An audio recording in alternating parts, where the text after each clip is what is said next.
But nonetheless, I think we can start.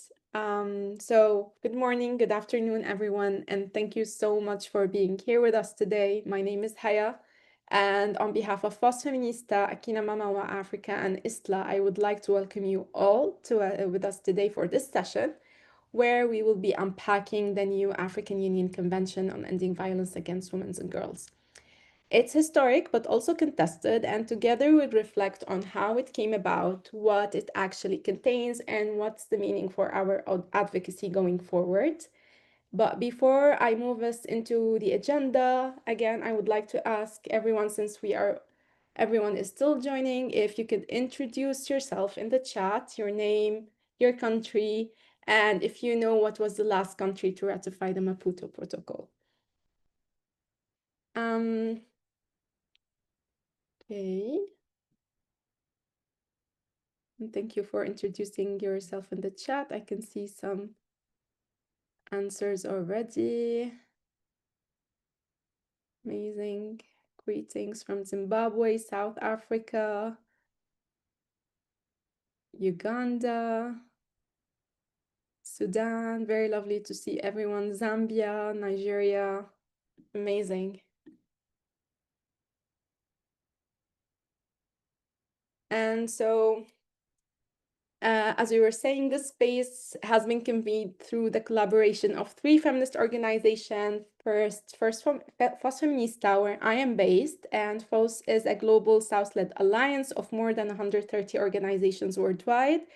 In the Africa Alliance, we have 21 feminist partners working together to advance sexual and reproductive health and rights and end gender-based violence, also leveraging our collective voice to influence policy and advocacy across the continent. We are joined by Akina Mama wa Africa, presented by our dear colleague Buki. And Akina Mama is a Pan-African feminist organization established in 1985. AMWA builds feminist leadership and collective power to dismantle intersecting system of oppression. Their work spans countries from Uganda and Kenya to Ghana and Nigeria, focusing on women's political leadership, economic and climate justice, as well as RHR, all grounded in a vision of a dignified, equitable society for African women and girls in all their diversities. And we are also honored to have the Initiative for Strategic Litigation in Africa, ISLA, a feminist Pan-African organization that advances women and sexual minorities' rights through laws and litigation.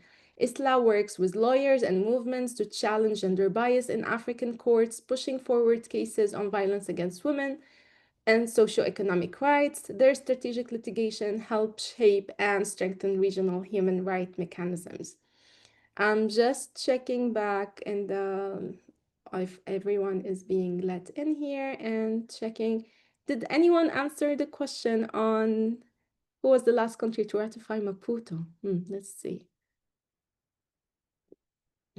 Welcome from Liberia, Nigeria, Zimbabwe, Kenya. Many people from Kenya. CAR. Oh, CAR, you guessed. No, the guess is right. It's CAR. Yeah, I can see Central African Republic. Exactly. Thank you for sharing. Okay, so the agenda, here's the flow for our conversation for today. We will first start with a short poll just to get a sense of how familiar you already are with the AU convention. Then we'll take us back through a backstory, a background on the convention, how this convention came to be and why it matters. After that, we'll look honestly at the gaps between what we as a movement wanted and what was actually adopted. And finally, we'll lift up some of the positive elements of the convention and the things we can still work with. We'll be asking for your reflections along the way. Please feel free to write in the chat or raise your hand later on for the Q&A if you have any. So don't make it just a presentation. It should be also a shared conversation. Okay, next slide, please. Yes, here is the poll. And let me share the poll here. Can you all see it?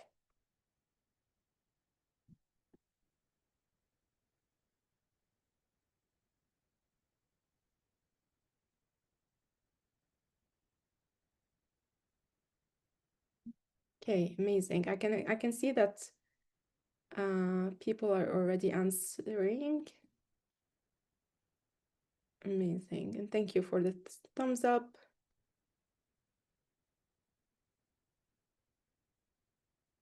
Okay. Just giving it a minute. So far, 64% heard about the convention and 37 hasn't heard about the convention. Okay.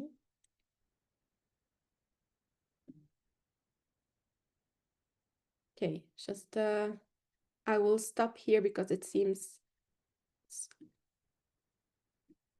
Can you see the result?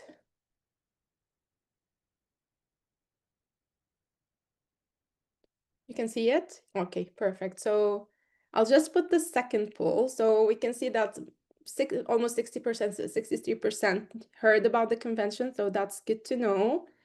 And then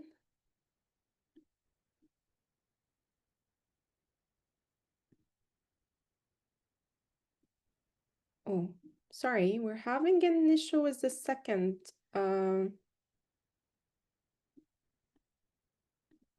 Okay, I'm just gonna reshare the second one. Sorry for the technical error. Can you see it? Okay.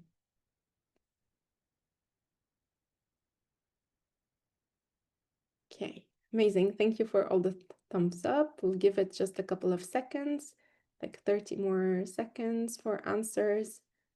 So far, 90% did not participate in any consultation for the development of the convention, and only 6% participated.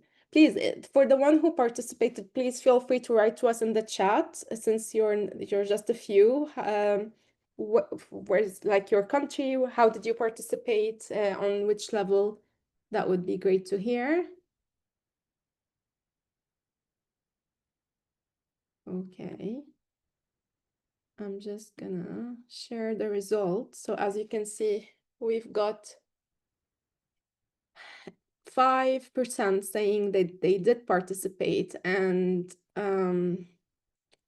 95% or 141 people from the one who answered today said they haven't participated, which is why it might be important for us to have this conversation today. I'm just checking in the chat if anyone shared anything. No, still introduction, but please, if anyone participated in the consultations, let us know. We would love to hear your feedback. Just scrolling a bit up. And welcome to everyone joining us.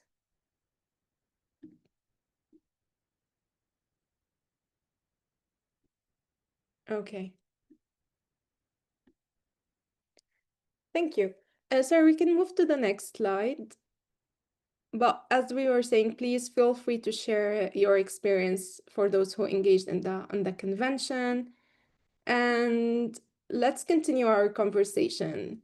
So, and I think since we've already saw a striking 95% that did not participate in the consultations, let's talk about the convention a bit more, like a backstory of the convention, how it happened.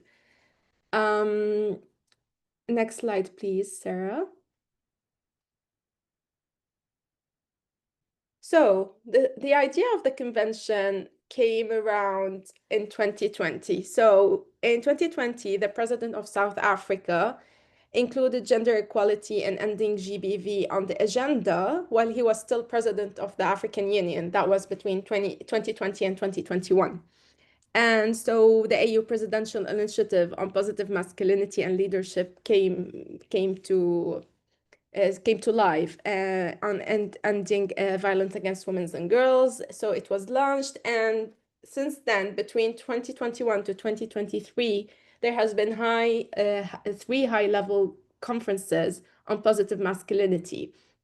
And at the sixth AU Heads of State meeting, they agreed to negotiate an AU convention on ending violence against women and girls. And there came the negotiation. So in 2024, they had a set of virtual consultation on the convention with civil society and other stakeholders, and they approved a draft for the convention by the technical experts. Um, and as you may heard that in February in 2025, it was adopted. So they adopted the Convention on Ending Violence Against Women and Girls by the African heads of state, and there's now the call for ratification. Um, Thank you. So let's be honest about our expectation versus the reality. What we wanted to see in this convention is for it to be the first legally binding comprehensive convention to end gender-based violence, not just violence against women and girls, and that it would be built on foundational human rights instruments such as the African Charter on Human Rights and Human and People Rights, the Maputo Protocol, and the African Charter on the Right and Welfare of the Child, as well as the Beijing Platform of Action, CEDAW, and ILO 190.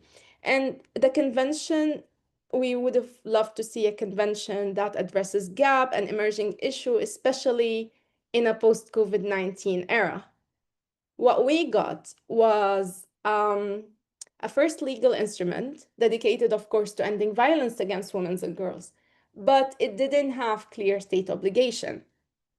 It has a list of very important concepts and emerging issues, including masculinity, intersectionality, femicide, cyberspaces, but without any concrete action to leverage or response to address. And this is where our role as a feminist and advocate became so important, because if government can sign on without being required to change anything, then survivors, activists, and communities don't get the protection and justice they deserve. And we would also really love to hear from you. Next slide, please.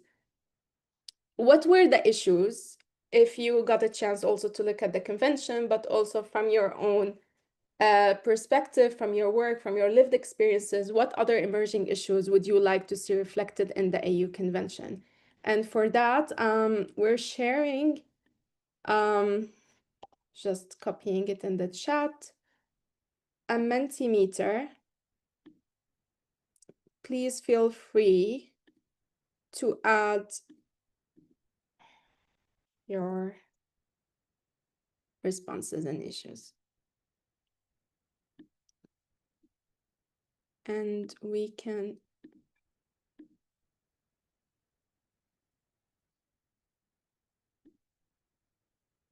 okay.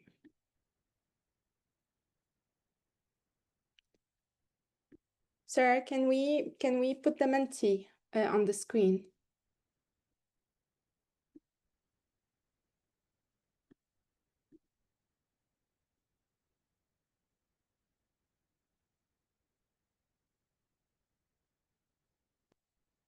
Okay. So I've just put it on. Yes. Technical GBV, violence in schools. Just a second.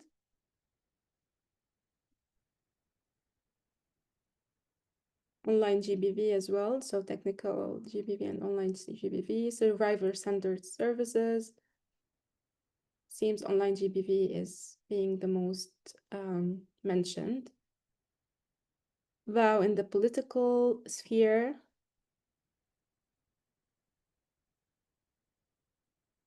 Okay. Can see that some people are saying they have not seen the convention as well, which is fine. And we can share back more details now, and hopefully that will help you to understand more about the convention. You can see accountability and implementation is also being repeated.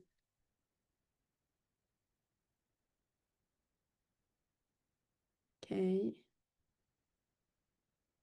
We'll give it another.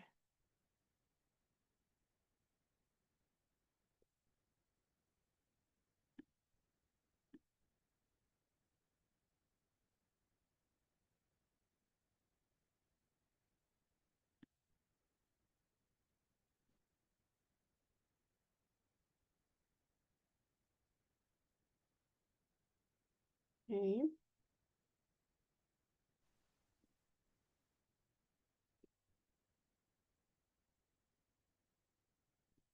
Okay. Thank you so much for, yeah, it seems like online GBV accountability are the most, I can see also climate change implementation are also coming forward.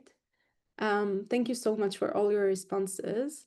We'll keep those in mind and we will get back to them in a second. In the meantime, I would like to pass it back to my colleague Buki to continue with us with more to discuss more about what has been working in the convention, some of the gaps and in the gaps and what we can do forward. Buki, over to you. All right, thanks, Haya. Can everybody hear me? Yes, thank you And so much. hopefully, great. And hopefully you can see me as well. Sorry, I'm having to use my phone because my internet at home is refusing to work. And so we shall make do with all of that. So thanks, Haya, and thanks, Sarah. And good afternoon, everyone. Really great to be here to have this conversation with all of you. And thanks for sharing all of the issues that you would like to see in the convention. And as we mentioned, one of the things we were really looking forward to as this convention was being able to close some of the gaps that you've already mentioned, and also to give us a document that really builds on the strength of the Maputo Protocol and other human rights. And so we were excited to see some things in the convention that made us think, okay, we've started, we're going on the right path. And so you can see already on the screen that we were happy to see that states were willing to condemn violence against women and girls and to end it. We were happy to see that they considered it a systemic issue and actually named inequality and unequal power in the document. So we were like, okay, all of this work that has been happening, they were listening, they heard it. And the fact that they were able to see the ways in which violence not only just occurs in the private space, but in public, in peace, conflict, post-conflict, and in the different spaces in which it occurs. We were glad to see that the definition included gender. We were happy to see that women and girls human rights defender were named, because most of us who do regional advocacy know how difficult it is to get governments to agree to include women human rights defenders in documents. We were happy to see how naming being free from violence, can you go back, is actually a violation of a human rights. And for many across the continent who have been pushing against femicide, I'm sure you were happy, or you'll be happy to hear, that femicide was named as a continental challenge. And the conversation around positive masculinity, I know some of us are worried when we hear, engaging men and boys, but it was good to see that the conversation was actually around positive masculinity. Even as we know, the convention did start from a conversation around positive masculinity, so it was good to see it named. And also that they mentioned cyberspace, right?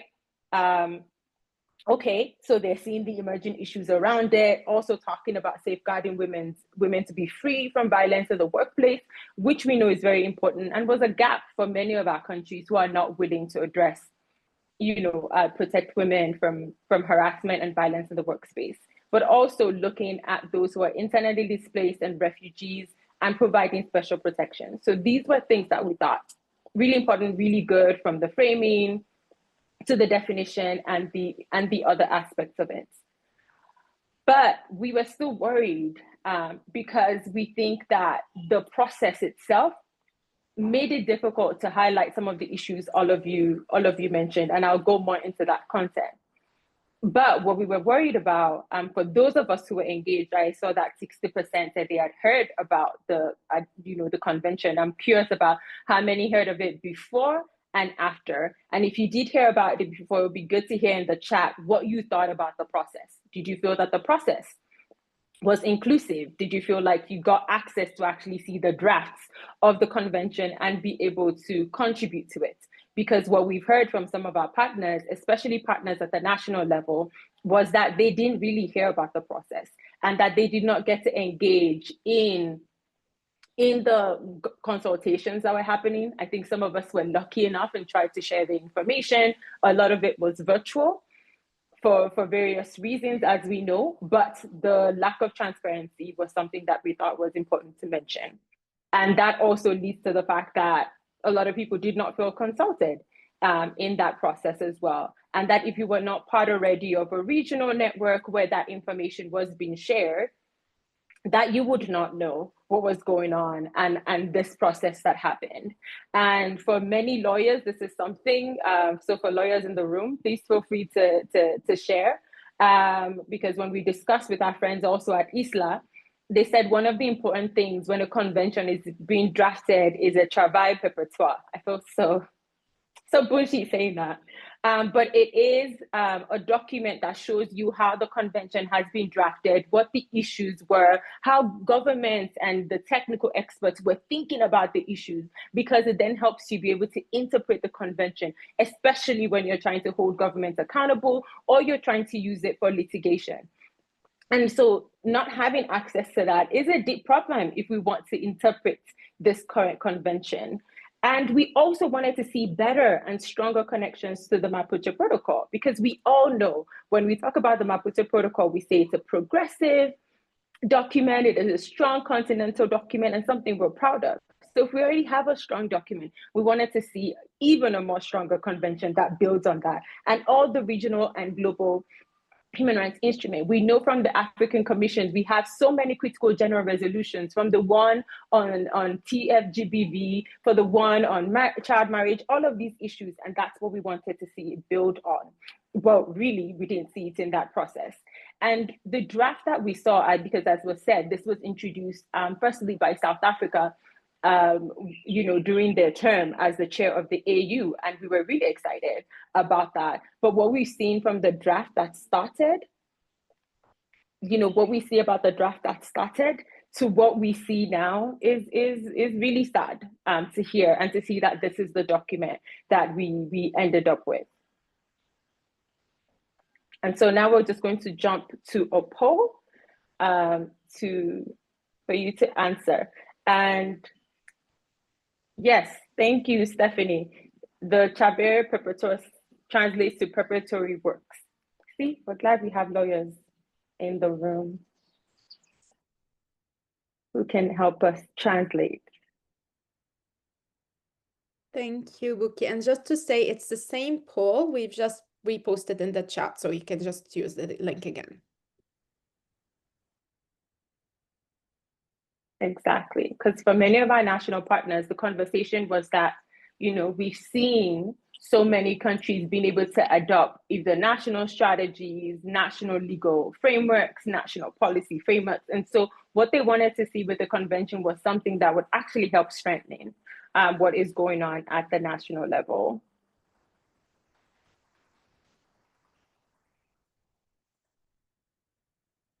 Implementation, yeah.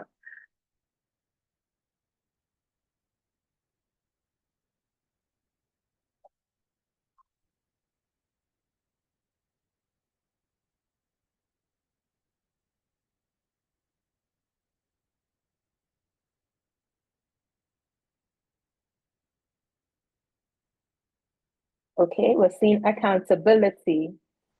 All right. Marital rape. Look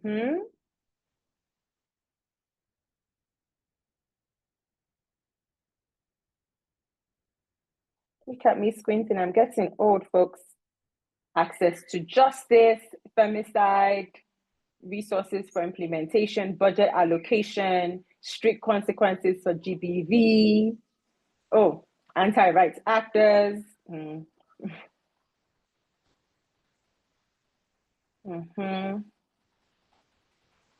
rights defenders, scope of interpretation, safe homes. I'm seeing people putting in the chat as well. Proactive justice, restorative justice, effective implementation. Yes, budget reallocation. So as you can see, we have a lot of critical things at the national level that we wanted the document to be able to help us address. Domestication. Yeah, covering survivors. Yeah. Decriminalization of reproductive rights. Yes. Access to information, child marriage, female genital mutilation. Yes, I think we have quite a lot there. Aya?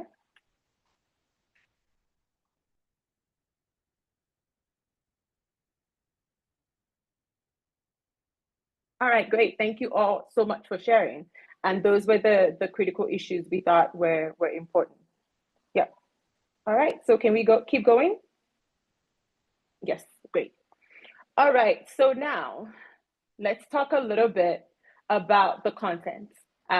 Because when some of us then took a look at it, so Force Feminista, Akina Mama started having some conversations, and then of course Isla too as well, because they were looking at it as in training feminist lawyers and looking at this document for accountability. For us, we were looking at the work we're doing at the regional level in terms of more accountability frameworks. And Force was looking at it as well for their national partners within their alliance about what does this convention mean for their work at the national level. And one of the things we were worried about was that we saw that the focus was just on ending violence against women and girls, when we had done so much work to be able to talk about this as gender-based violence and the issues of power, and how this is a structural form of violence instead of just violence against women and girls alone. Because we know that women and girls are diverse. For example, we know that these issues, in the ways in which we talk about it, it's quite critical for us to have a structural analysis. And that's the hard work that has been done to get it to this point. What was really heartbreaking, which was shocking for all of us, was we didn't hear any references or see any references to female genital mutilation, child marriage, and marital rape. To be very honest, with marital rape, we would have, been surprised because of what we're seeing in terms of 2025, especially with the work around anti-rights and the work they've been doing around family and marriage. And so we would have been surprised about that. But what we were surprised about was the fact that FGM wasn't mentioned, especially all the work that has been done on the continent on FGM, and especially what we saw in Gambia, where there's pushback against legislating FGM, and work that has been done, especially at the national level on FGM, on child marriage, and the fact that a continental convention doesn't reference that was very worrisome. We talked about the fact that they recognize violence in cyberspace, but it's a very narrow recognition within the convention. We had hoped it would look at the broader conversation around technology facilitated gender-based violence, especially with the progress that has been made in the conversations, right? And we even had a specific CSW where we were talking about digital technologies. Like I said, we have a African Commission resolution. Like, these are things we should have built on. For those who were talking about survivors, we didn't see the kind of survivor-centered language that we needed in the convention, right? A lot of work has also been done in terms of survivor-based approaches to addressing GBV. And it was really critical, but we didn't see it there. The role of survivors is not even acknowledged in the convention. And when we were talking about workspace, we know that some of our governments have already signed on to the ILO, which is the C190, which was looking at violence in the workplace, was looking at issues of harassment. And that's a big gap at the national level for many of our countries. And we also know that this also happens in schools. Some of us, for example, I'm originally from Nigeria, and the issue around sexual harassment in universities is something that it's become so normalized. We all expect it to happen. It's what we see in schools. And to have a convention that does look at violence, but doesn't look at it in the informal workplace, doesn't look at it in educational settings, was very, very disappointing. There's a particular article 10, that's talking about prevention. But after all of the work we've done, for it not to be gender transformative, for it not to be evidence-based, was very worrisome. We saw, like we mentioned, positive masculinities, but there's nothing around states' obligation in connection to the work around positive masculinities or to the work around prevention. We didn't see the guarantee of survivor-centered or it being free or being comprehensive when we're talking about survivors being able to have access to care. And we know that that's one of the biggest issues within the response mechanisms in our country. In terms of financing it, a lot of that work is being done by civil society organizations. And even in states where there are, response mechanisms, often they still have to fundraise because there's not enough money for it. So I know all of you can share your experiences around that. It was very interesting to see the phrase intersectionality mentioned in the convention, and you get really excited to see it. But then when you go deeper, it is not adequate in terms of even looking at intersectionality as a framework. There's no reference to ending discrimination, which already exists in the Maputo Protocol. It really, when it's talking about the vulnerability factors, which is what intersectionality helps us do, it helps us understand our vulnerability within the various systems of oppression that we're dealing with. And so we know that not everybody was mentioned. We are glad to see that it specifically mentioned work on disability rights. So really good. And that's actually progress that we can celebrate. It mentions widows, it mentions the elderly, and it mentions refugees, but that's really it. And that's all we see in terms of that conversation when we're talking about intersectionality, where we thought it would have been a deeper framework and we would have looked at various other intersecting factors when we were talking about that. Can we move? Yes. And then when we were looking at it, we were even trying to understand that, does this convention have a human rights-based approach?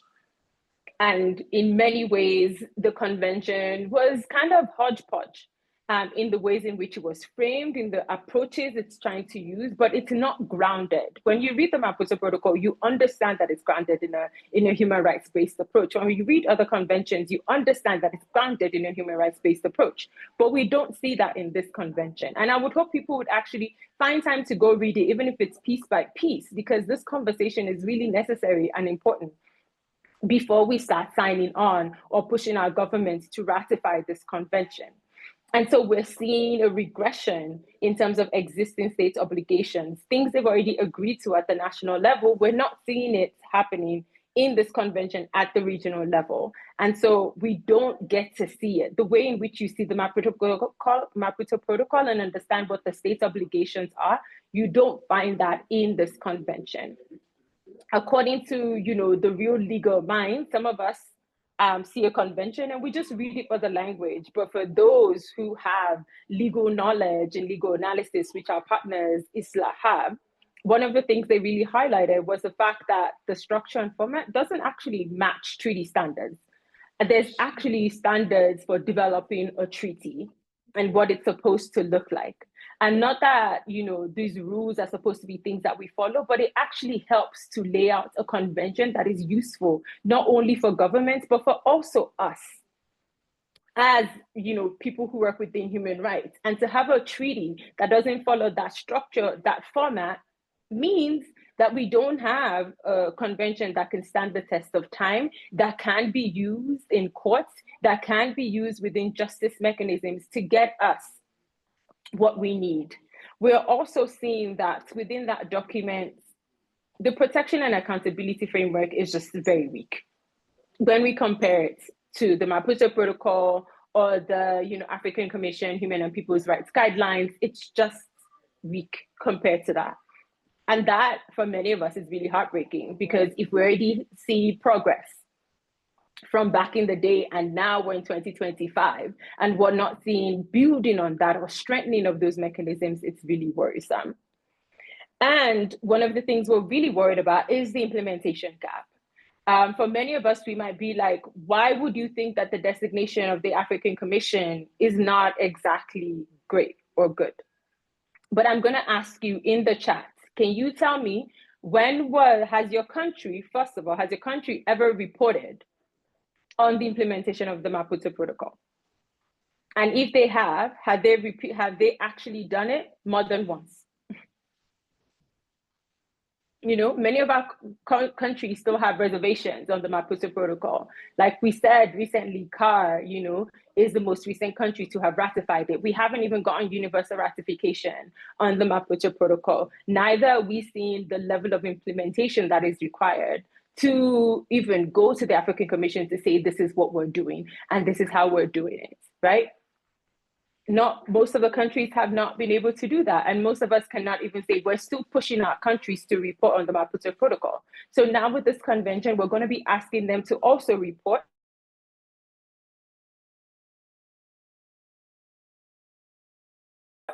And getting them to do it, now they have to look at the Convention on the Rights of the Child. We've been able to see a lot of progress because they have an expert committee.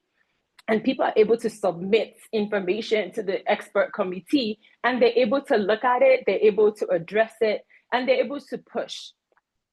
And so if we don't have alternative ways of holding, you know, our governments accountable, and we still have to use the same mechanisms that have not worked as well as we hoped they would, that is something we really need to think about very, very deeply.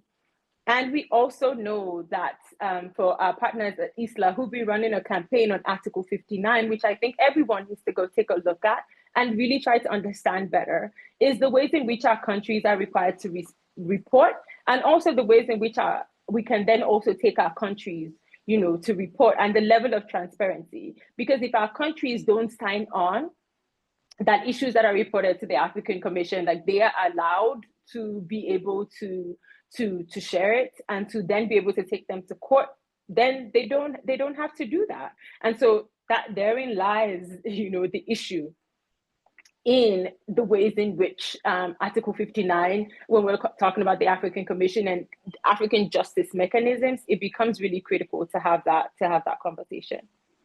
Hi, can we keep going? As well.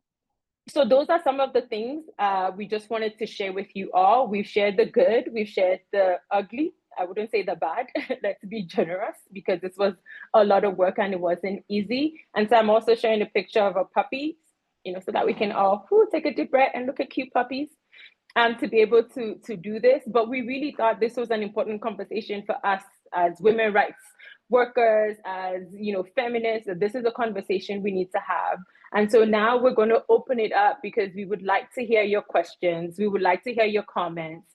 And for those of you who participated in the process, we would like to hear your thoughts as well, so we can have a conversation, because we didn't also just come here, Haya can attest to that. We didn't just come here to only just share the information with you. We also, you know, wanted to have some questions and to discuss, but then also to then say, what do we do next, right? Because we're activists. We're not just going to sit here and then say, no. But we would like to know, like, what you're thinking, because we know that, you know, some countries have already started ratifying. We're a little concerned for countries that are going to ratify and then immediately it becomes law in their countries. What does it mean if that country already has a stronger law? Or what does it mean for us to put our energy into ratifying this if we still have these issues and concerns with it? So happy to answer any clarification questions. That's why we made a lot of time for there to be questions and discussion. So we're opening up the floor for anyone who would be willing to share. I'm also going to start checking the chat as well to see if there's any questions or comments in here. Thank you, Vicky. And just to say, like, if anyone wants to have a question, please feel free to write it in the chat or raise your hand so we can deactivate your mic later. You can see we already have yes. Okay, so I'm trying to scroll up.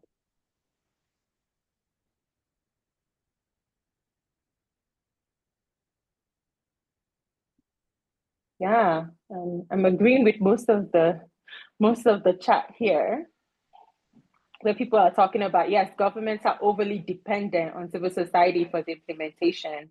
Exactly. Yep.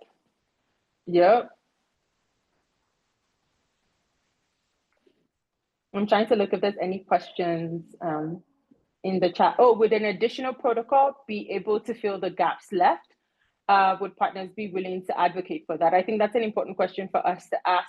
I think for some of us, and we're still talking to various legal minds, we're thinking that it could be possible for maybe the convention to go back under review and to go strengthen the parts that we believe need to be strengthened. That maybe instead of an additional protocol, they can actually go back and review this convention and actually be able to strengthen it.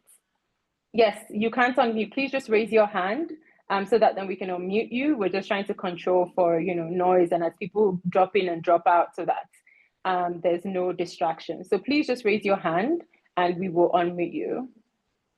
So, Buki, we already have four hands. I'm gonna unmute the first one and let's hear the question. Perfect.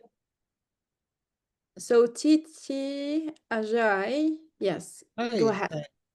Hi, yeah. Good morning from Ghana. So, and thank you for this. Really, it's such a great opportunity to weigh in on these important conversations.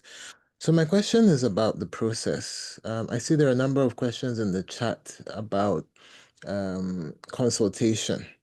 So I'm wondering, based on what you said earlier, Buki, about how you all were involved, but you then panicked later when you saw the watering down of some of the more concrete suggestions you had made.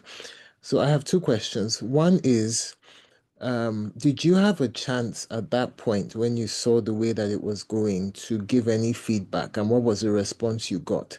And based on that, what then are the prospects for all of this kind of feedback that we're collecting now, feeding that into the process in a way that makes it more responsive and more reflective of all of the issues that we have raised and the concerns that are being expressed here?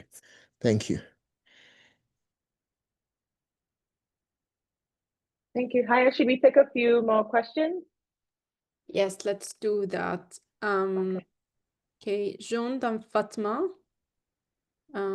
Just a second. Okay. Go ahead, John. Thank you. Thank you, Buki, for sharing this. My concern really is around now that the convention has been adopted as a legal instrument. We will just sit here and keep trying to figure out how to influence the process. But maybe what we can do working backwards is to see how to build the capacity of both national and civil society actors to as an advocacy tool, because as much as some of us were likely part of the process of getting to this convention, it was also challenging because it looked like there was a blockade in certain quotas. When you want to influence, there is already like preconceived idea, preconceived draft that wasn't circulated as much as it should have gone.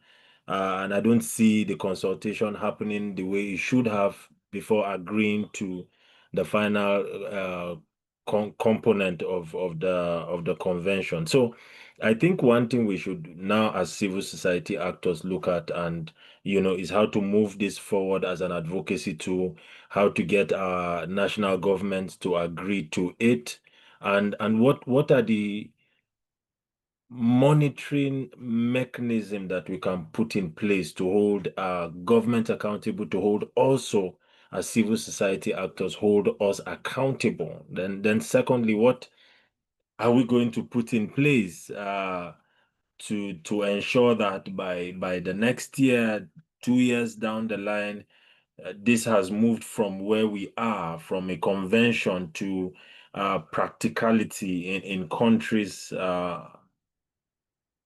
and continent or regional component, the regional sub-bodies to adopt it. Over. Thank you, John. I'll take one more question from Fatma.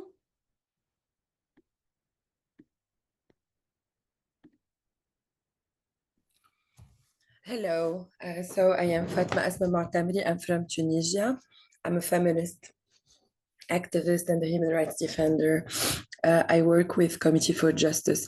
So lately I heard the question about if there is any state who reported about the Maputo Protocol for their periodic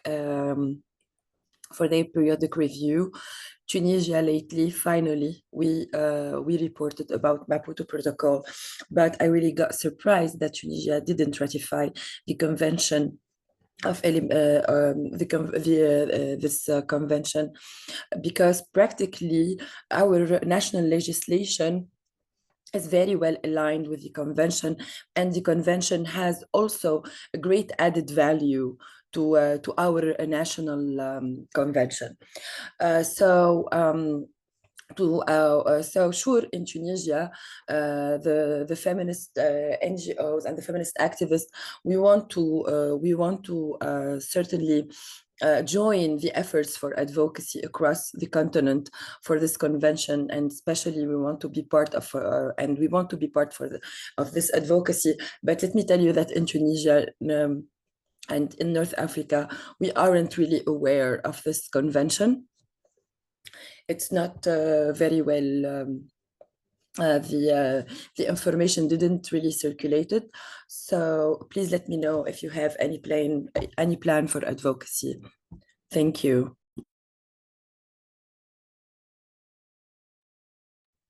All right, thanks. Haya, do you want to take any of it, or do you want me to? Please go ahead, Buki. Okay, thank you. Thank you for the important questions.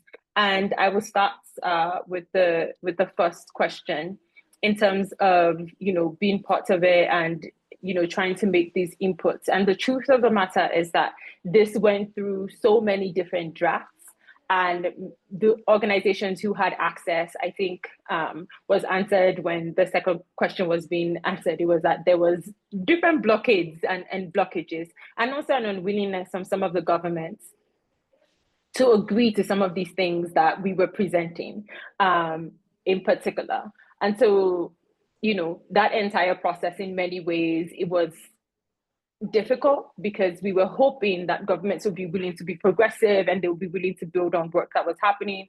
But a lot of this, and it was also going to say, like, some of those consultations, really, it wasn't like you were in the room with governments to be able to challenge them, to be able to do that.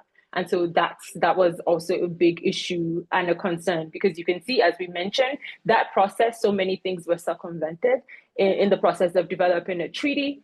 Not having that preparatory document was also an issue. So we can't even go back and be like, which governments were saying what, how was it being said, and what is being done. And I do know that even some of the people who were part of the drafting process in the beginning ended up disappointed with the end document as well, and what it ended up being.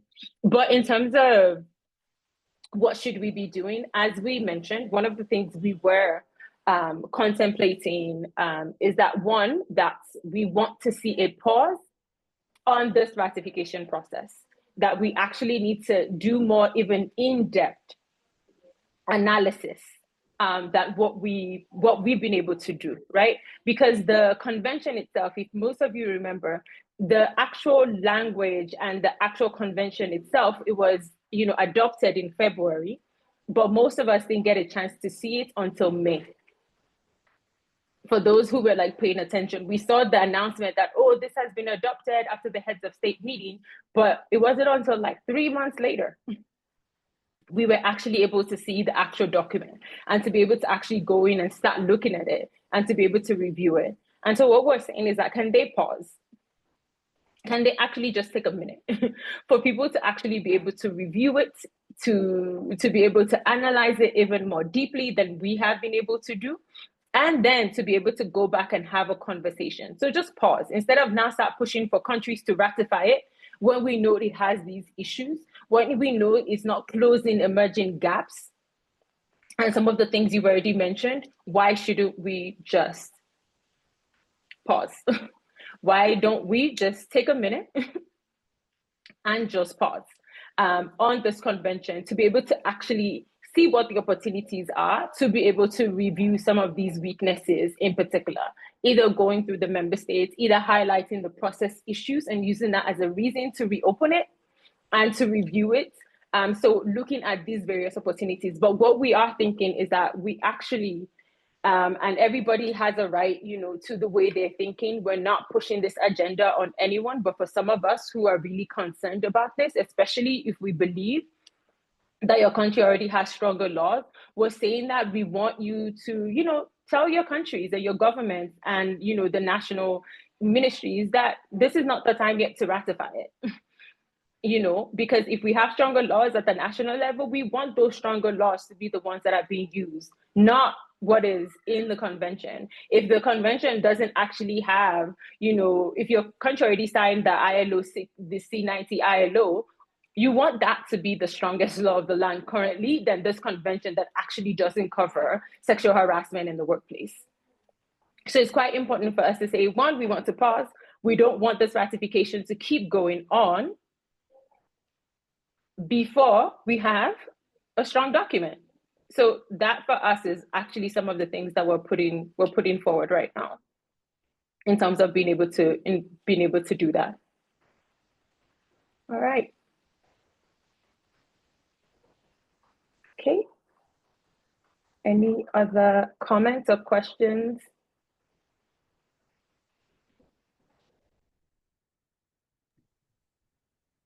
I'll take Osai's question. Okay. Okay. Osai, please go ahead. You can unmute yourself. Thank you very much. And thank you, Buki, and everyone for your interventions. I think, Buki, you kind of started picking up what I wanted to say. Mine is more a reflection on what has been shared rather than a question.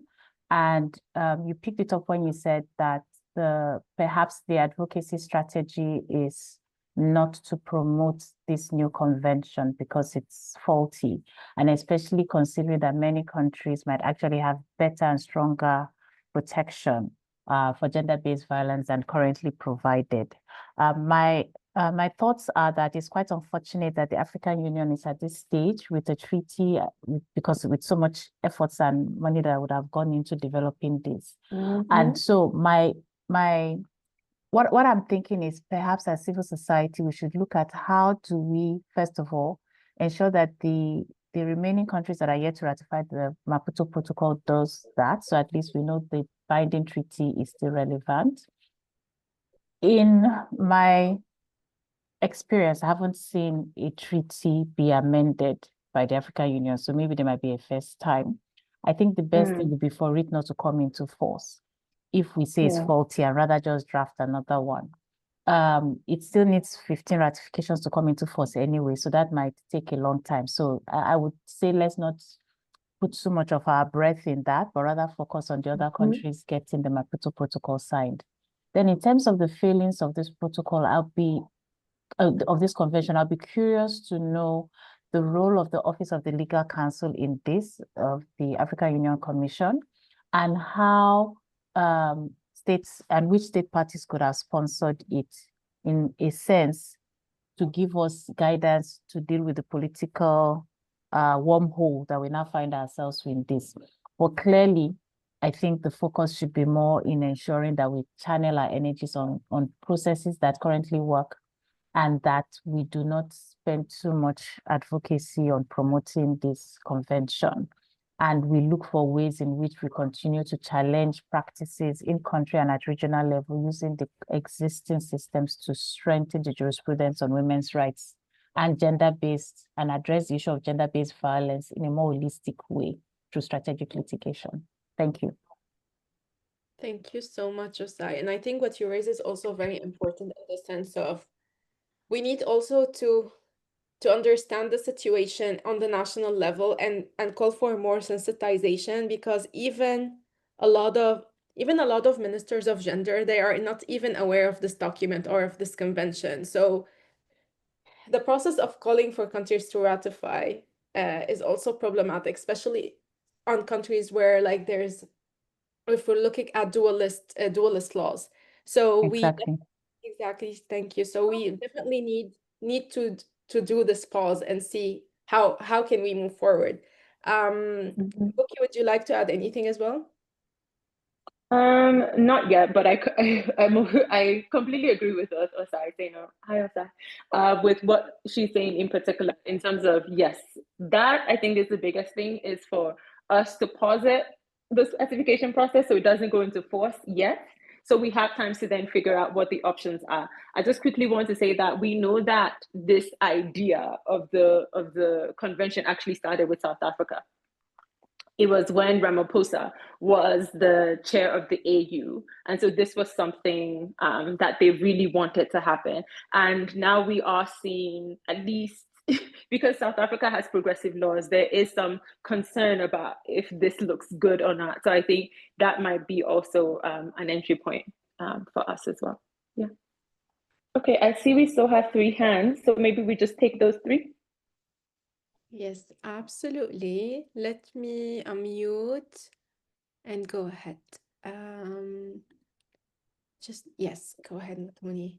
Yeah, hi everyone. My name is Modoni. I'm from Kenya. Thank you so much for this conversation because I think it's really relevant. And actually, my lawyer friend Osai has already picked up on a lot of things that I wanted to share. But I just wanted to add, in addition to what she shared around the political climate and my thinking being, I think this is more the strategy, given that this convention was done with such secrecy, lack of transparency. It seems to me that there are people who had an interest in watering down this convention. And so we find ourselves here, and the way in which it was done was not to our, to the standard that we wanted it to be at. So my question, given that this is a political movement where we have a lot of anti-rights actors who are, especially on the African continent, really advocating and pushing for watering down of women's rights and gender equality in general, I wonder how we address that narrative so that we're not seen to be agreeing with them because they're also not in agreement with even the very watered down provisions, right? So how can we be strategic in making sure that we have either if it's a campaign or whatever it is that we're gonna, what's the narrative, we come together and have very clear messaging around why we don't stand with this, so that it's not co-opted also as part of a different agenda. And then the last thing I will say, I think you mentioned South Africa, and I remember when we were advocating for the Maputo Protocol, if I'm not wrong, South Africa put a reservation, and this is just an anecdotal fact, but it was on, I don't remember the provision, but something about the death penalty or something of the sort. And I think South Africa actually put a reservation saying that the laws in South Africa were more progressive than that particular article. So we can advocate for our governments who have progressive laws, and I like that strategy to really stand up and say that they either want to see more progressive laws, but I also, like Osai, wonder whether the pausing allows us to do anything but just pause, because as she said, I also haven't seen the African Union revise a treaty. So maybe there's a first time, but I think that's something to think about. What do we do after the pause? But I really just thank you for this conversation, and I think it's a lot of ideas for us to think about. Yeah, thanks, Mutoni. I know someone's going to go next, but I just quickly want to jump on what you just said, which is the anti-rights, and very important to highlight that aspect of it, because we think there's even a separate conversation to be had about that. And I think one of the things is that, yes, there is this thing being said that we agree with them, but what we realize with the anti-rights is that the progressive parts of it is what's annoying them. So they saw the word intersectionality and were like, oh, that's bad in terms of intersectionality in there. And I think those are the things that they are pushing back against, as you said, because they are also trying to get countries to pull out of the Maputo Protocol. So yes, this is something we definitely need to be very careful about, which is why we're also having these conversations internally amongst ourselves as a movement, rather than just going public with a campaign just yet, for us to deeply understand what the concerns and the issues are, so that when these conversations are happening, we're able to speak from a place of analysis, from a place of review, and for very clear things to be able to say, look, this is what we're looking for. We're not asking for countries not to pull out or put reservations, but we're asking them in particular to be able to pause, to be able to review and strengthen based on actually what's possible at the national level and also at the regional level as well. It's also important to note, and I didn't mention it here, but they did put some section to talk about family, which is something we know that the anti-rights are slowly pushing, because they even want a charter on African family values. And so we know that this is the route, a part of the route that they're also using, and we're seeing governments also buy into that as well. So I agree that that's something we really need to pay attention to, especially as we move forward. Thanks for that. Yeah. Thank you so much, Buki. And just wanted to flag that if anyone would like to add on what actions would you like to take on the AU convention moving forward. Yeah, I can see people started to post now, but yes, please go ahead while we're taking the rest of the questions. Okay, since I'm sharing my screen, I can't see the Okay, hand. yeah, I can see. The next person is Safia. Okay, just a second. Okay, Safia, go ahead. Over to you. Thank you. Thank you, Haya. Thank you, Buki. Really, really commendable discussions we're having. My thoughts might be a little bit radical, but I guess worth still thinking about. I'm curious about ways in which, if there are any legal ways that civil society can insert their opinions or their non-negotiables into final instruments or final conventions, because this is a problem that's not just within this space, it's across a lot of sectors. You know, we engage in all the consultations and all of that, and at the end of the day, we do not find even what we have asked for in a reasonable manner represented. So I'm just curious to know if there are any ways, oh, maybe this is something an out of box idea we could start to think about, or even actually advocate for, so that it benefits not just this, but even things in the future, which we know will happen. A way to, it's fine if it's not agreed to by the powers that be, but our voices must still be represented in final documents, if there's such a way, if it's legally possible, if a way we can advocate through that. Because I can tell you for sure, some countries, yes, do have stronger responsive governments and advocacy paths, but some do not. So we're going to need to help on this. So I was just wondering if this is another way we could approach it. Over to you. Thank you. Thank you. Thank you. And I just want to say that, Ruth, I see you on the call. Feel free to share if you would like to. But yes, she is saying that there is a precedent for AU revising treaties. It's just that the process is unclear. So this might be an opportunity for the AU to know they've messed with the wrong ones.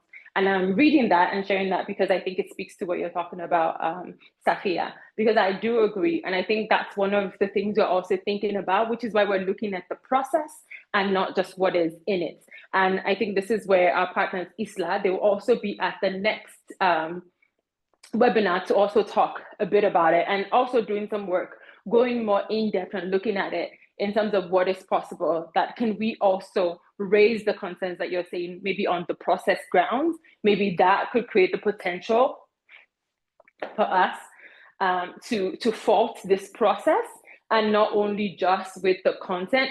So I think we welcome all of this bold ideas, because it is important for governments to know that we can't keep accepting and just saying a win is a win. Like, a win is not a win, not right now, not in this current political climate, not with anti-rights actors trying to destroy the work that is being done. So yes, completely with you on that.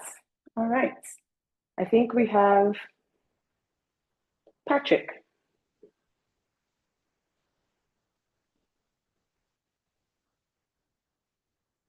Go ahead, Patrick. Oh, thank you so much, team. It's exactly 3 p.m. here in Uganda, so it's a good evening or good afternoon to all of us.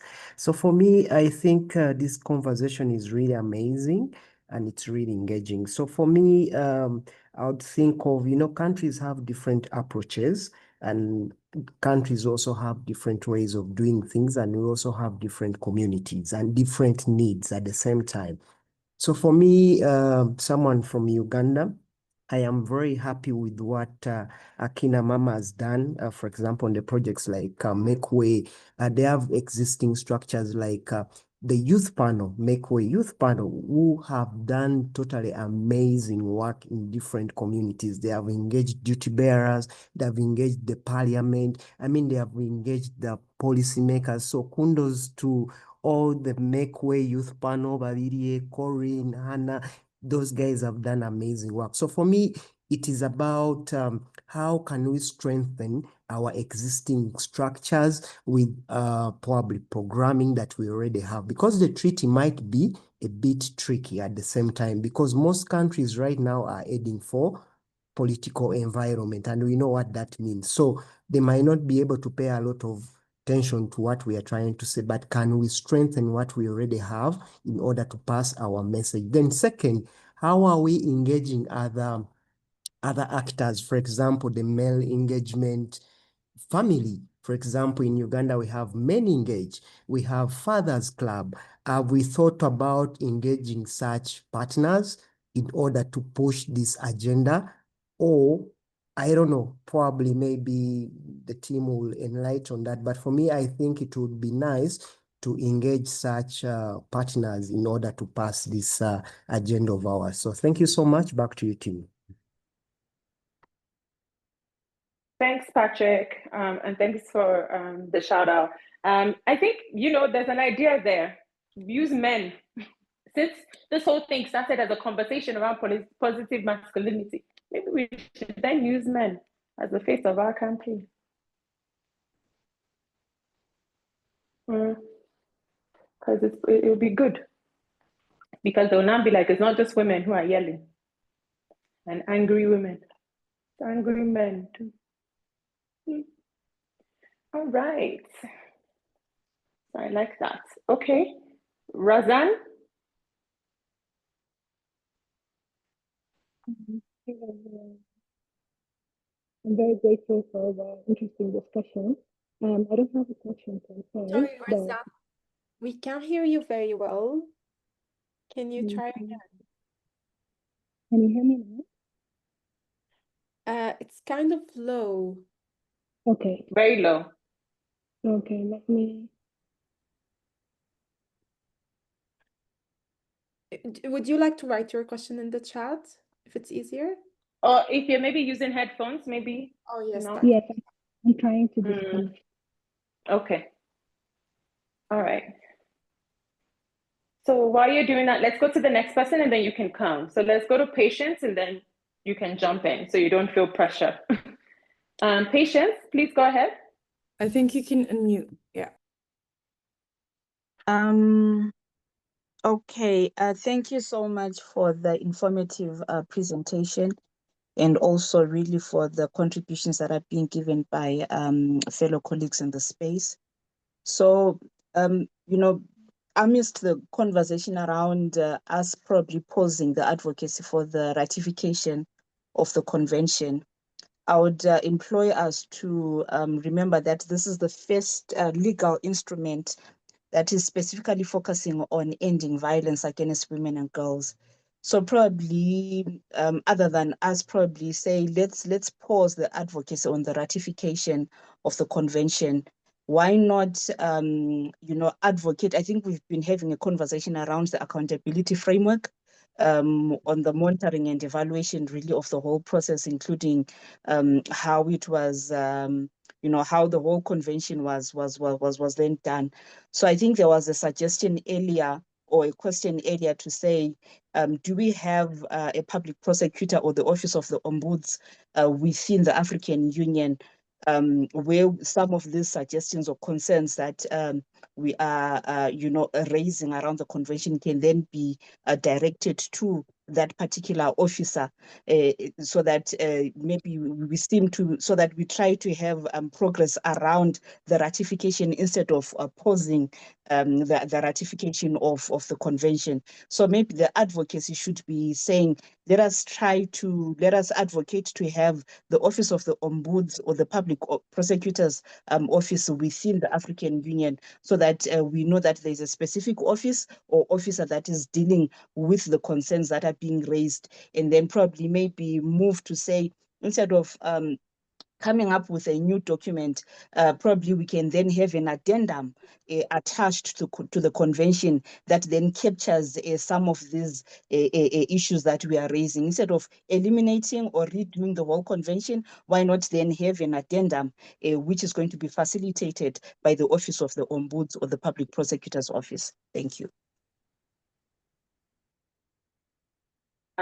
Thanks, Patience. I think there's a couple of points I'm going to pick there. I think raising the issues with every office within the AU is very important and something which you raise. But I think my worry, based on what you're saying, is if we continue with this process, is the fact that these weak areas that could then be detrimental to some of us who have national laws that are stronger than the convention.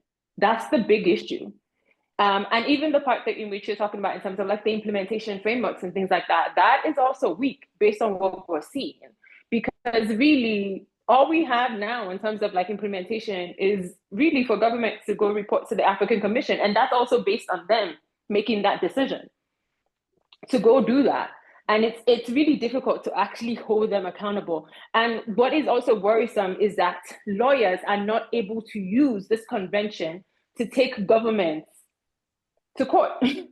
So if it was even possible with that, because it doesn't completely lay out what state obligations are. So if lawyers are also having issues with this document, like it would be different if all we're saying is the issue of some of the content. But the issue of accountability is really critical. And if we're talking to lawyers who have been the one working at the regional level, and they're telling us like, look, this document, we can't use it that way. When we know that strategic litigation is still one of the few open spaces we have on the continent to hold governments accountable with the way things are going, then therein lies the problem. That's where the worry and the concerns are really coming from. So while I hear you, Patience, that's the issue, and that's why we're discussing this, because it's really important for us to pay attention. You know, we understand the sayings, let enemy not be the, you know, let good not be the enemy of whatever it is, whatever that's saying, you know what I'm saying. But here we're seeing the road to hell is paved with good intentions, and we're a little concerned and a little worried in terms of that. All right, I see a few more people. It's about 3:60, so I think we can take a few more hands. Razan, are you back? Yeah, I'm back. So okay, Yes. like I was saying, I don't have a question per se, but I just have a comment. So while I found like adopting such a convention is definitely like a commendable step, however, I was a bit disappointed of the absence of the reference of honor-based violence, despite it being a distinct form of femicide. And I believe that there was a critical need to address this particular manifestation of gender-based violence, given its alarming prevalence across like Afro-Arab nations, especially in Northern Africa. So for people that they don't know, honor-based violence is basically like a unique intersection of cultural practices and like gender-based oppression. So basically, a man would kill his sister, his mother, his daughter, his whatever, for whatever reason that he thinks she taint the honor of the family.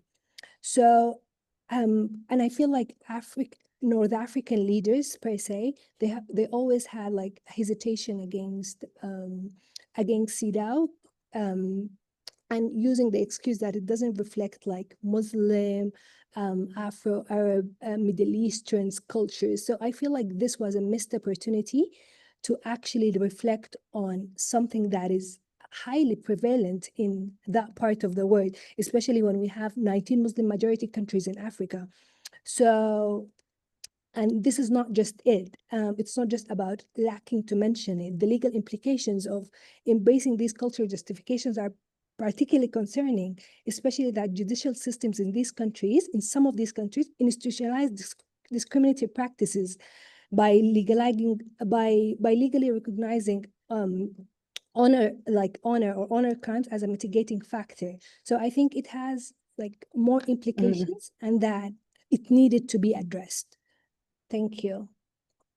Thank you so much. That is something we are definitely going to add to the analysis, and thank you for really bringing that in and bringing that up, because I think that is the critical lens that we were thinking in terms of like what were the gaps that this convention was supposed to address, and I think you just raised a very critical one. So thank you for that. Yeah, that's something we would add to the analysis. Yeah. Okay. Next, I see Deborah. Yes, good morning, good afternoon to everyone.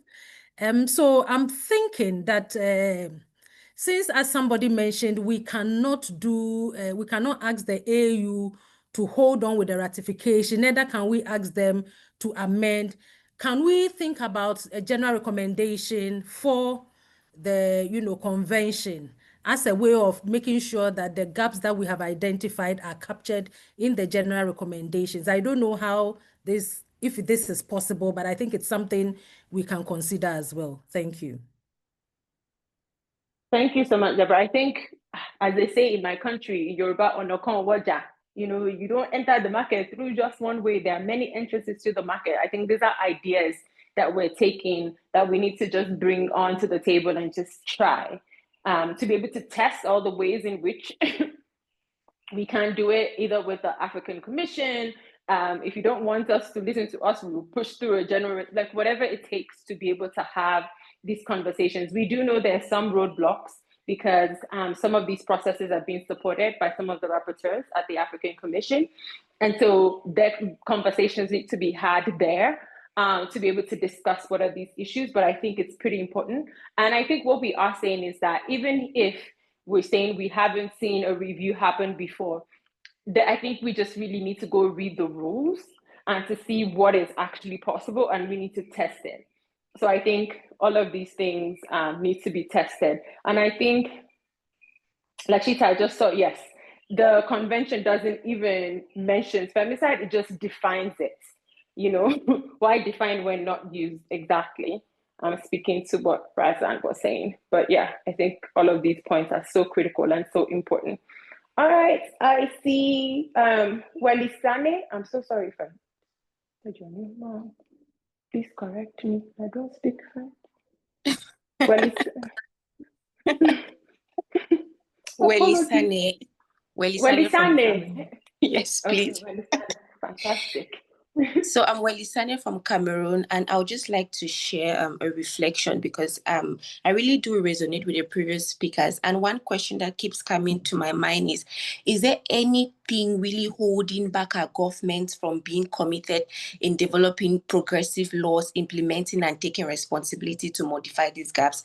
Of course, this is a rhetorical question because we already have issues around lack of political will, policy financing, excluded consultations, adopting instruments without citizens' appraisal, lack of accountability.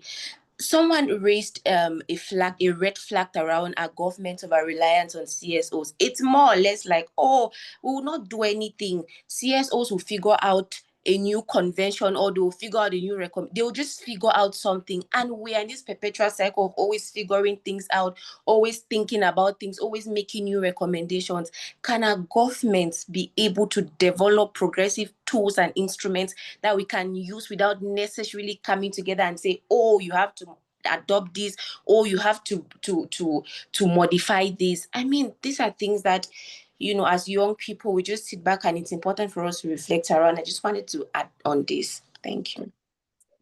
Thank you so much. And I think, yes, that's also, why this is an important struggle to take on as well, is because they do these things and they just expect it to figure it out. If you are relying on CSOs to be able to address these issues around gender-based violence, then give us the legal frameworks to make our job possible and easier, right? Because that's also one of the biggest frustrations that some of us had, and Kemi could also speak to this, and even our colleagues at ISLA. One of the things that's really frustrating is that we're already so overwhelmed with the work that we're trying to do, especially around gender-based violence, sexual and reproductive health and rights, around women's rights, gender equality, all of these issues. And then you're going to give us a legal framework with this very clear gaps. Why? Why? why would you just give us something that makes our work easier and our work possible? And so that we don't have to spend time doing this, we can actually focus on the work. But yeah, so I agree with you. Okay, and we have Riola. Hi, everyone. Thank you so much for this discussion. And I just did want to say that there is Article 18 of the actual convention that does allow for amendments. And it also calls on, but it only allows amendment from individual state parties. So while there's work to be done, I think at a regional level, it's also really important that we put pressure on our individual states to submit an amendment to this convention that sets out the exact nature of what are the proposals that we're making. But I think also as a lawyer, we need to also use these tools in a more creative way. And when I say that, I mean, the African Commission, for example, has the lowest number of referrals in any regional court in any regional commission or body in the world, and it's certainly not because Africa has less human rights violations than any other commission in the world. That's not the case. And so I think as lawyers on the call, we really need to be thinking about how are we using these laws so that we're interpreting what we already have in a purposeful way, so that we're not looking to constantly amend, as much as it's really important to have direct rights to be able to call on this specific article, we need as lawyers to really think about how are we using these conventions and litigating in a way that is creative and is forcing the commission, that is forcing the African court to purposefully interpret these so that we cover all forms of violence, whether it's expressly stated or not. That's just one of the things I think we need to do more of. Thank you so much, Rhoda. I think 100% everything you said. Like, really, these days I respected lawyers, but now more than ever, in terms of the analysis of this convention and these processes, I have even more respect for lawyers on the continent, because this is why we were also saying around the accountability mechanism, Rhoda, where you're saying that our commission has the least amount of referrals, and that's because there's an implementation gap. And now you've added that convention to this whole entire mess that already exists on the continent. And so it's quite critical for us to really, as you said, be creative about using it, and also just refuse to accept these processes that are meant to just make us complacent in this processes. So I think that's very important. So thank you for that very important point, Riola. All right, Joy.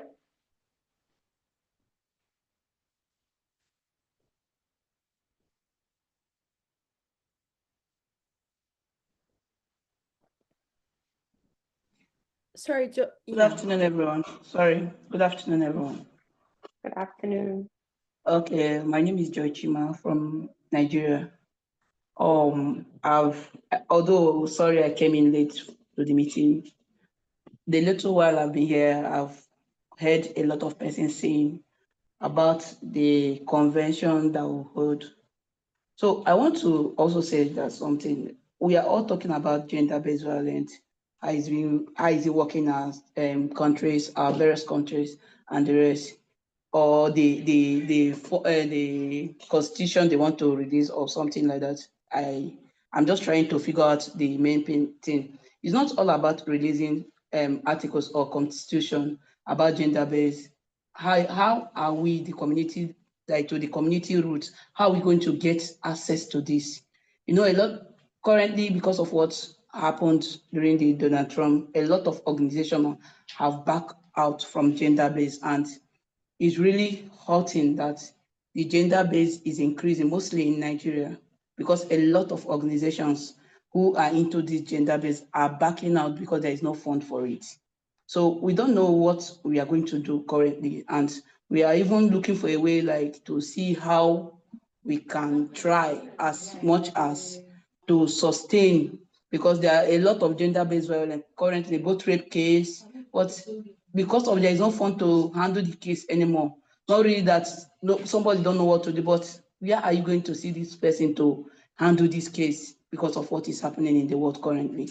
So I would suggest that if we will work towards not only releasing the form or this, if we work towards that this gender-based violence should come back again the way it used to be, at least it will reduce some certain crimes on gender-based in a lot in our various countries, most especially in Nigeria. And secondly, I just want to know, when is this convention holding, where and how is it going to hold? Is it going to be online or physical? All these things, please. Thank you. Over. Okay. Thanks, Joy. I mean, the convention we're talking about is a treaty. It's an African convention on ending violence against women. So it's a legal document for the regional, for Africa as a whole. So similar to the Maputo Protocol, for example, or the African Convention on Humans and People's Rights. So that's the convention we're talking about. Not necessarily our typical convention where we all come together and meet. And so that's the convention we've been discussing. It's another legal document, which we were hoping would be able to strengthen the laws that we already have. You mentioned Nigeria, which is, for example, the Violence Against Persons Prohibition Act. But the Violence Against Persons Prohibition Act, just by the title alone, is a bit stronger than the convention, because it's just talking about, ending violence against women and girls. And so for us, that's the conversation we're having. And also part of the frustration, which is some of the things that you mentioned, with the fact that financing is actually a really big issue. And that's something we wanted to, see more of in terms of accountability, in terms of financing mechanisms. Like we see things in the convention that's talking about multi-sectoral connections and things like that, but we don't even see that big commitment around those very critical gaps and issues, like some of the ones that you raised. So I think that's really the most important thing. And we just opened up this conversation. I'm trying to look if there's any more hands. I think we still have about 3 more. Okay, so I think we'll take those next 3 and then we can share. But I think I just want to remind everyone, as we're having the conversation and more people that are joining, is that one, there are opportunities. We are still looking into the technicalities of what those opportunities are, but there are opportunities to be able to pause, to be able to review this convention. And we're going to keep looking into those opportunities, but we wanted to have this conversation to be able to get feedback from everyone. And the hope is that this has made you more interested in going and looking at the convention, and even just comparing it to Maputo, for example. Like read how Maputo is laid out and then read how this convention is laid out. Just look at those 2 things for example, to be able to look at it. We also have some document. ISLA has a brief on the legal, like on a legal analysis for this, that you can also take a look at, to be able to look at it. First Minister and us also just did kind of like a quick analysis, just looking at some of the things that were missing, as well as the things that were good in there, so that can be the entry point to at least help you understand why it's important to look at it and to see the ways in which, we actually are talking about the reason to pause. All right, I think we can go to Gloria. Thank you. Good afternoon from Zimbabwe. I think it was due to time differences, and I kind of got into the conversation a bit late.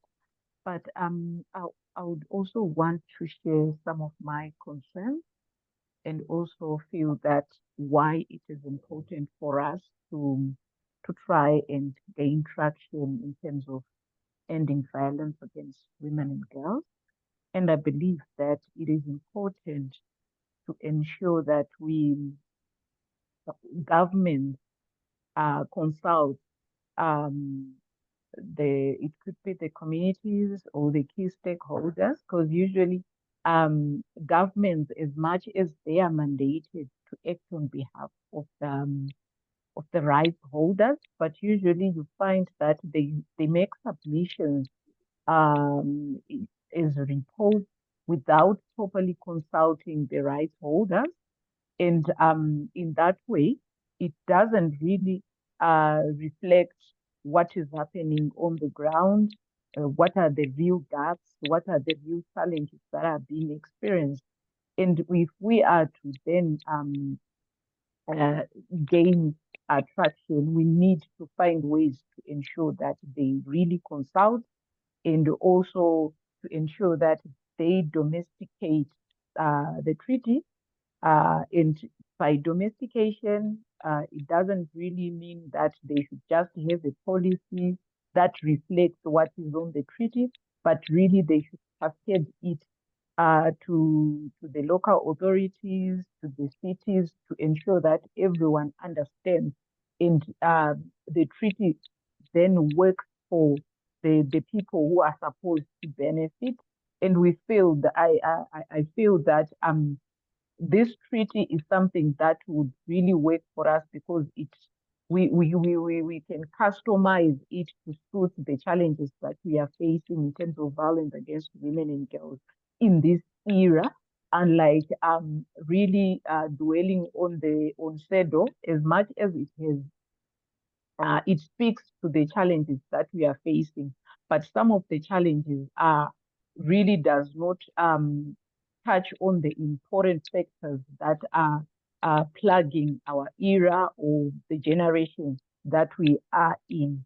Lastly, I'm looking at the means of implementation. I think governments should be ambitious and find ways to see how best they can come up with the finances to support the implementation of the treaty at domestic level. So that's what I wanted to echo as well. And I really feel this is a good initiative. And if we are to continue to push together, we might get something that really works for our generation. Thank you very much. Okay. Thanks, Gloria. I think some of the concerns that you raise is why we are, not kind of I'm even looking for the word. I think we are more worried than impressed with this convention, because we actually feel like it could take us back rather than take us forward. And I think that's our big concern, which is why this initiative is really important for us to figure out ways this won't derail our work in many ways. All right, Mutoni? Hi, sorry, I'm speaking again. I just wanted to share a thought, and thinking about the work that all of us have been doing on ending violence against women and girls for many years on the African continent, right? And we know that with these regional conventions, which are useful in informing our legal systems, they also often don't. And so I wonder, as we think about what we do with the convention, perhaps the convention and the way in which it has been done should actually be a moment for us to reflect on how we do this work in general. And by that, I mean that on the one hand, we know laws and policies are really important in holding our governments accountable by ensuring that women and girls in their diversity are protected, right? And we have amazing organizations who are working on that. But I think we should also at this moment gather and really think about actually what really works at the national level. A lot of our governments, not all of them, have national action plans. And national action plans are easier to push at national level, and sometimes easier for us to advocate for funding to go into those national action plans. So what I'm saying is that perhaps we can have a multi-pronged approach. So whereas we are having this conversation about what do we do with the convention, how can we make sure that we have a convention that we want to see? So we have some of us who are working on that, and let's push for that, and let's figure out how we do that advocacy very well. But at the same time, I think it's important for us to also gather and say, okay, what else is working at the national level, despite international and regional conventions, because our governments do what they want, how they want, etc. And that we can also look at national level and see some of the good practices that are there in terms of really pushing for implementation, so that we can do this, collectively across the board, and we ensure that really we are strengthening the work so that we don't have the conversation taking us away from realizing that actually there has been some progress. And I'm not making the claim that the convention is great. No, that's not. Like, I don't think we're good at implementing laws and policies on the continent. We're good sometimes at writing them. But I do think at national level, let's come together and think of what strategies and advocacy strategies can we actually do to push our governments, because they're closer to us in a way that the African Commission is not. So let us not forget that part, so that it doesn't feel like, it's only the convention that will influence our governments. I think that's important. But maybe I'm just putting this to Akina Mama and all of us who are doing this. Can we also gather and think about strategies that really push our governments to put money and ending violence? Because at the end of the day, that is the problem, right? They're not investing resources towards ending violence against women. They're not investing resources towards preventing violence against women and girls, regardless of what the statutes laws say. So let's think of what strategies we can put to push them to do that as well. So maybe this is a point of gathering. It's an opportunity. It's a moment for us on the continent. And let's think about how we come together and figure this out. So that was just my last parting shot. But thank you again for the space in the conversation. Yeah, thanks, Matoni. I think you raised some critical points, and I think that's what's also coming out of this, is that it is making us look back and say, what are the things we already know? What are the things we've already accomplished and achieved based on this? Like, work is already moving on technology-facilitated violence, right? Already. Our comrades in Kenya and our comrades in various parts of Africa have already started moving the conversation ahead of femicide, and have brought femicide into the conversation, and have even tried to get governments to respond. Things around FGM, mounted the defense to protect FGM in Gambia. And I think that is actually what is pushing us to have this conversation, that this convention can now come in and make it difficult for us to already continue these conversations we're having. We're already seeing strategic litigation happening. Now you're bringing a convention that cannot support strategic litigation. So I think what you're saying is we probably need to surface it a bit more in terms of the fact that we do know what works on addressing GBV. There's a SASA program that has been, done by Raising Voices and GBVnet. There's organizations who modeled what prevention and response looks like. And that's work that has been happening. So I think that we can surface that as well. And I think maybe that's something people would put down as one of the actions in terms of surfacing and holding our government, that this is what you've been doing. This is where we need more financing. This is where we need more support.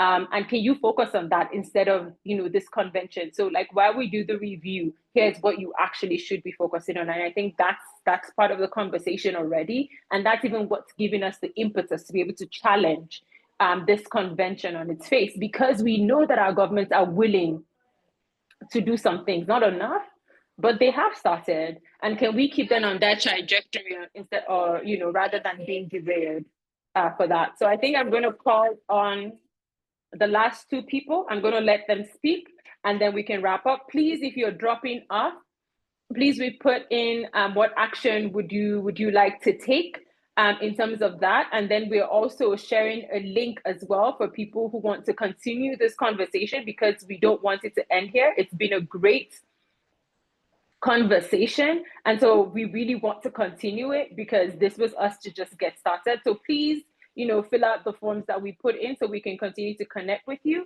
and we can continue to engage with you as well. So I'm going to call on Martina, and right after that, Namuchana, and then we can go from there.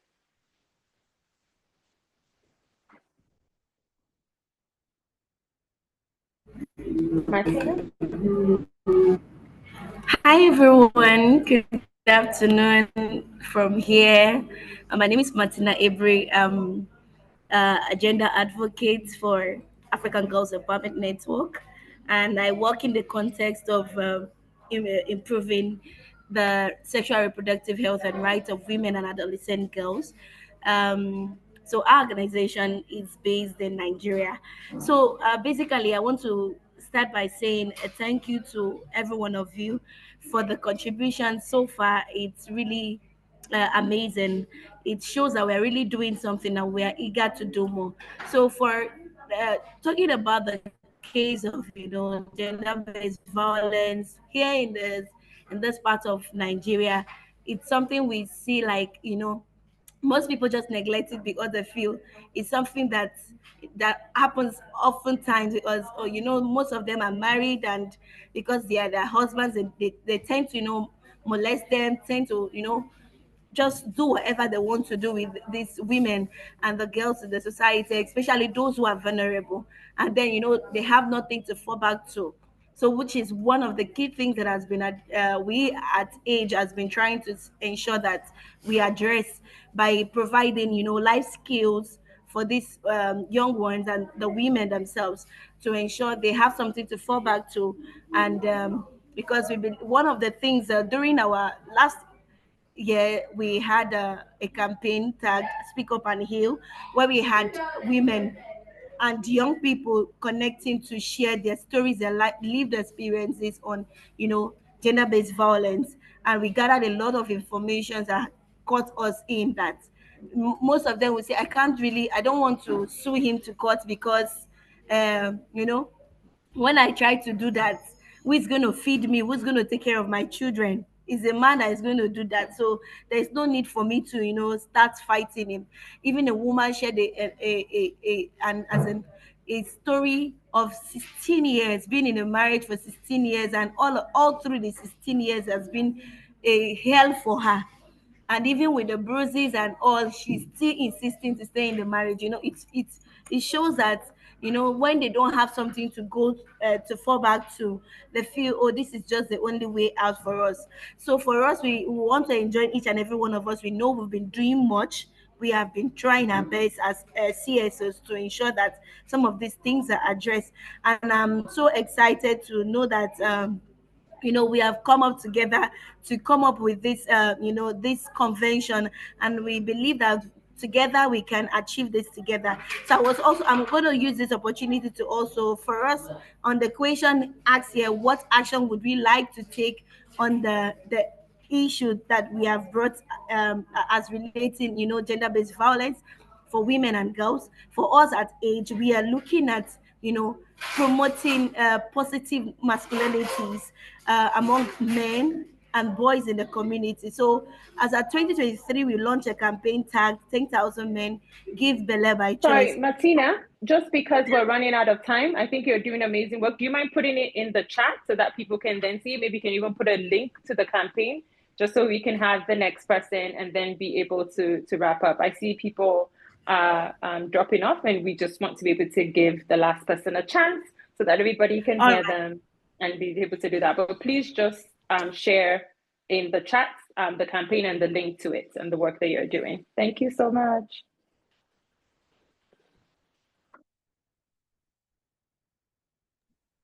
Okay, thank you so much. Namuchana? Thank you, Buki, and my apologies, I think I joined in late. So I'm Namchana Mshabati from Wildaf, Zambia. And I think for me, I just want to build on what Modoni actually spoke about. I think we need to do a lot of in-country advocacy and sensitization. I think awareness, it's a new convention. It's not everybody that has looked at it, but we need to bring together the like-minded organizations. Let's look at it and have conversations, but also I think work with our governments. Like she said, they have action plans and we can feed into that. For those that don't have action plans, then we can see how best we can work with them. But for me, I also see that since this is a continental or a continent convention, I believe that having a forum or a platform where we can just start sharing best practices and just pushing together.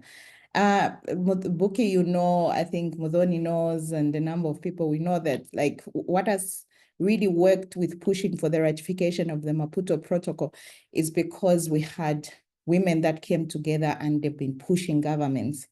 And I think even for this, it might have gaps, but I believe we can still be addressing the gaps as we go along the way. But for now, the best is to come together and push. The legal minds, just different technical people can come together and really push together so that we can be moving together as a continent. So I believe that we should move forward and take what we can get from it, but there should be consensus on a number of things. Let's work together and support one another. Thank you. Thanks so much, Namuchana. I think, yes, from here, it looks like we do have a lot of interest in joining this conversation and building on this conversation that we had. And I really believe people really put time and effort and did that as well. So I think this is something that is very important for us to continue this conversation and to continue to do it. So as you can see, we're ending this conversation with the poll and also with the link. For us, we don't want to bother you. If you are busy doing, various things, we understand. But we want you to please be able to join the conversation. Maybe if you missed this one, we do have more conversations happening. I know that we didn't have French or other languages on here, but we actually do have French. Haya is going to the information on the chat as well. Haya, do you want to share the actual dates for the next webinars instead of posting? Yeah, thank you so much, Buki. So we have a French You're webinar. muted. Can you hear me now? Can you hear me? Yeah, we can hear you, Aya. Okay, thank you. So just to say that we have a French webinar tomorrow, same time, and then we have another Arabic webinar happening on the 10th of September at 1 p.m. EAT. And then we have another English webinar. So if you want to share it with your colleagues as well, it will be happening on the 11th of September, 1 p.m. EAT. I'm gonna drop the links in the chat as well. And please, for the survey, please feel free to fill it up so we can continue this conversation on any next steps. And let me post that for you in the chat. Thanks, Haya. So yes, as you can see, we're having another English one because we know people have a lot of time. So if you missed the beginning, you can come back and hear it. It's pretty much going to be the same thing. And then there's going to be one in French, and then there's also going to be one in Arabic, so that people actually can go in depth and have the kind of in-depth conversation we had already. So hopefully people can hear me. But yes, so really what it is about. And if you have not been able to sign up, please do, so that we can then be able to follow up with you. Yes, we're planning something and we haven't named it yet, but whatever it is, we're planning ideas, campaigns. A lot of the thoughts that you shared with us is going to be captured. We do have some ideas, especially around the analysis in particular, and doing more of that work as well, and just thinking up of more of the ideas. Also having conversations already with various partners who are in various spaces and meetings with government, with commissioners, with the AU, to get this conversation going. So we're not just waiting. Whatever opportunities we have, we're doing it alongside all of this conversation. And we would love to carry you all along and share those resources with you as well. So thank you so much for those of you who waited till the very end. Thank you to everyone who joined. And we really, really do appreciate it. And we look forward to connecting with you and working with you. A big thank you to the colleagues at Force Feminista, at ISLA, and even to the national partners who helped invited their other partners to be part of this. And we are also grateful to the government people who joined the conversation. We're going to find ways to continue to engage with you. So thank you all so much. Enjoy the rest of your evening. A luta continua, and we will be in touch. So this is just the beginning. All right. Thanks, everybody. Thank you. Thank you, Thank Buki. you so much. Thank you, Buki. Thank you, Aya. Thank you, Sarah. Well done. Thanks, Aya.